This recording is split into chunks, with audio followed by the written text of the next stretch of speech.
So starting up from the last class हमने ये सीखा था कि जब भी कभी आप एक वेन डायग्राम के अंदर रिप्रेजेंट करना चाहें मल्टीपल सेट्स को या मल्टीपल ग्रुप्स को, तो आपने ये जहन में रखना होगा that we are having a total rectangle.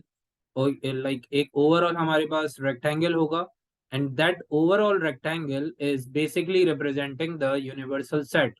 Universal set is actually the godfather who's defining all other sets out of itself. अपने अंदर से कुछ वैल्यूज निकालकर यूनिवर्सल सेट दूसरे ग्रुप्स को, दूसरे सेट्स को प्रोवाइड करता है to create them and to make them big enough कि उनको हम वेन डायग्राम के थ्रू रिप्रेजेंट कर सकें. So that entire rectangle that you see over here is actually your universal set. और उसके अंदर हमारे पास दो सेट्स हैं, एक है सेट ए और दूसरा है set B. Set A is having 1,8 on the very left which represents के 1,8 सिर्फ किसके पास है? सेट ए के पास है. while 2 and 5 are in the center, which means that they are being like owned by both A as well as B. जबकि अगर हम set B की बात करें तो सेट बी के पास है 0, 3 and 4, which means के सेट बी के पास 0, 3, 4 यूनिक टर्म्स हैं जो किसी और सेट के पास नहीं है. while we are having 6 and 7 out here, which means कि 6 and 7 किसी भी सेट ने, neither set A nor set B have owned it, और किसी भी सेट ने उन्हें ओन नहीं किया, तो वो कहाँ आ गए? यूनिवर्सल सेट के साइड पर आ गए. So that is the representation of a set and Venn diagram. Now we need to understand a few things over here कि अगर मेरे पास एक सेट गिवन हो, लाइक एक सेट कंडीशन गिवन हो और उससे रेलेवेंट मुझे शेडिंग करनी हो, तो वो शेडिंग मैं कैसे बनाऊंगा ये मुझे समझना है. Like I am having a set A intersection B union with C. तो यहाँ पर मुझे शेडिंग समझनी है, तो शेडिंग के लिए कुछ टर्म्स एंड कंडीशंस हैं. वो टर्म्स एंड कंडीशंस आप लोगों को समझना होंगी, और फिर उसके बाद हमने ये लाइक इम्प्लाई करनी है लॉजिक शेडिंग्स के लिए, और हमें ये भी समझना होगा कि ये कितना ऑफनली आती है और इसके मार्किंग शेयर क्या होते हैं पेपर में. So first of all talking about their paper share and there occurrence. तो आपके जितने भी शेडिंग से रिलेटेड क्वेश्चंस होते हैं वेन डायग्राम्स के अंदर, वो यूजुअली 1 to 2 मार्क्स के आते हैं, and they are like not that oftenly like appearing up in the paper. और ऑन एंड ऑफ हमारे पास ये असेस किया जाता है, like after 1 and 2 other attempts ये फिर अटेम्प्ट में असेस होगा. ऑफनली नहीं आता ये question.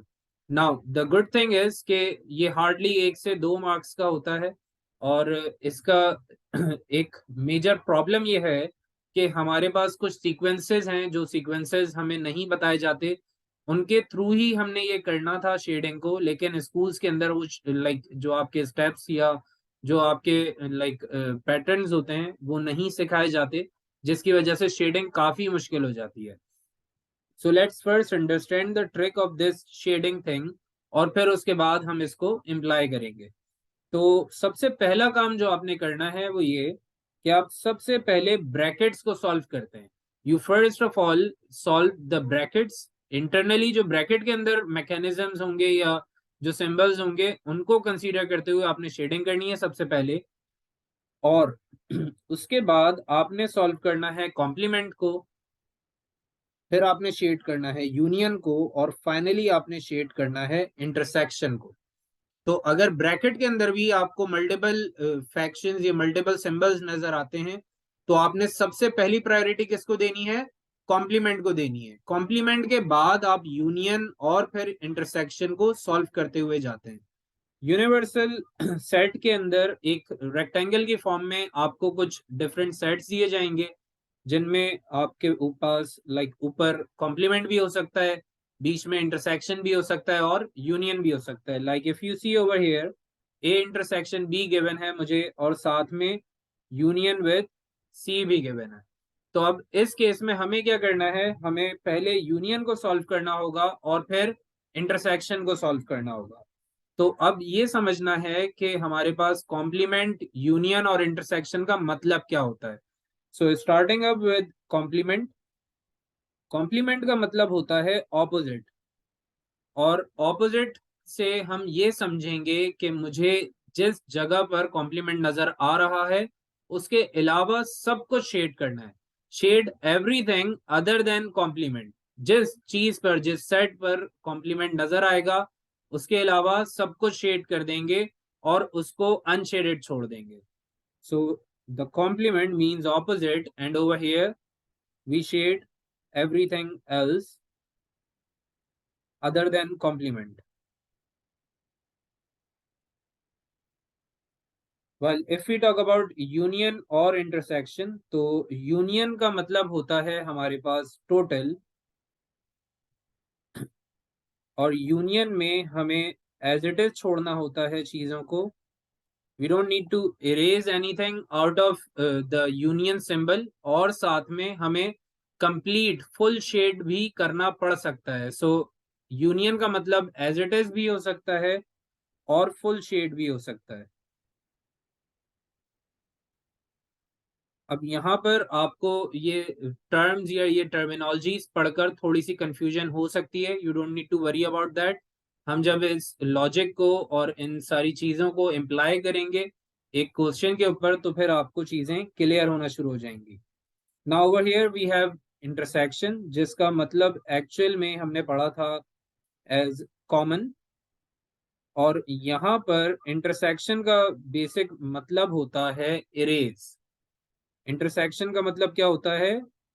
Erase. Now let's start with the question on the very top, जिसमें हमें बताया जा रहा है that we need to shade A intersection B with a union of C.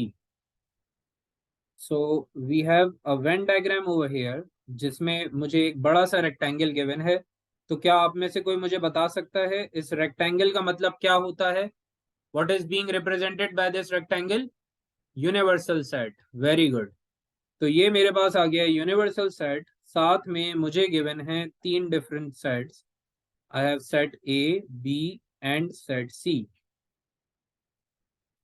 Now with that being done, हमारे पास नाम आ जाएंगे इन तीनों सेट्स के ऑन द वेरी टॉप।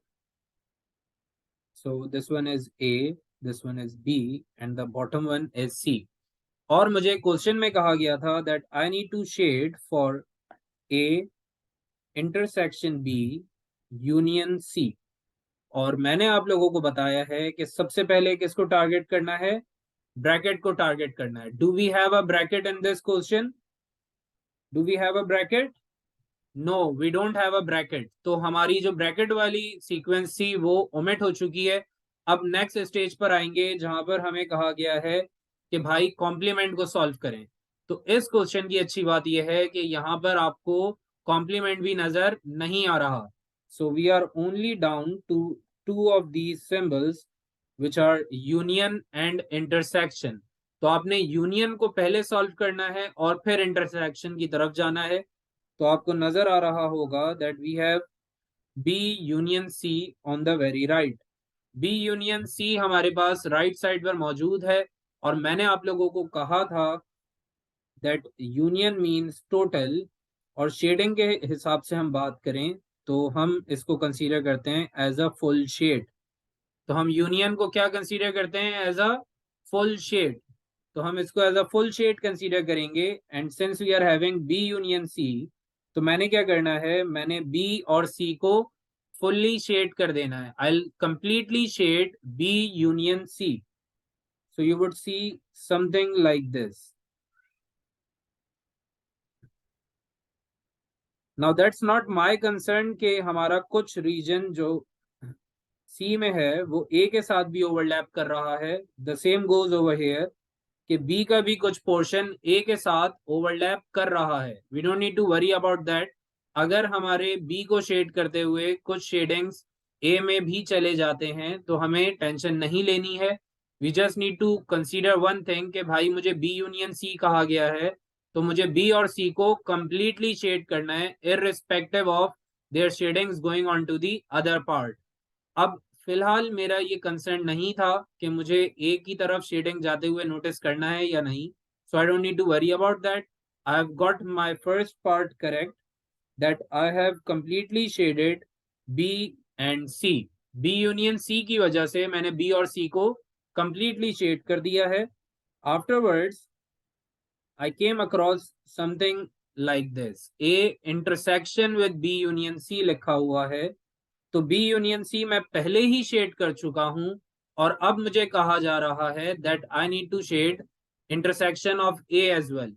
तो जो शेडिंग मैंने रेड कलर से बनाई थी, अब मुझे उसका इंटरसेक्शन क्रिएट करना है with A।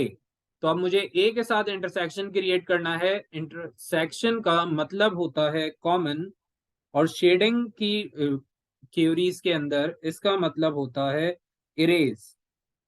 So we need to keep in mind कि मुझे सिर्फ कॉमन एरिया को कंसीडर करना होगा, और बाकी जितनी भी मुझे वैल्यूज या पोजीशंस नजर आ रही हैं, I erase them.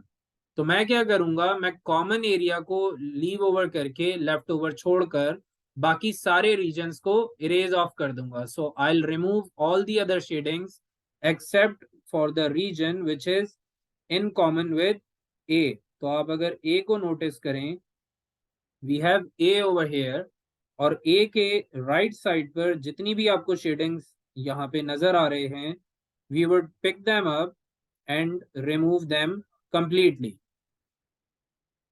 So we would only be left with some shading on the left side, और बाकी सारी शेडिंग रिमूव हो जाएगी।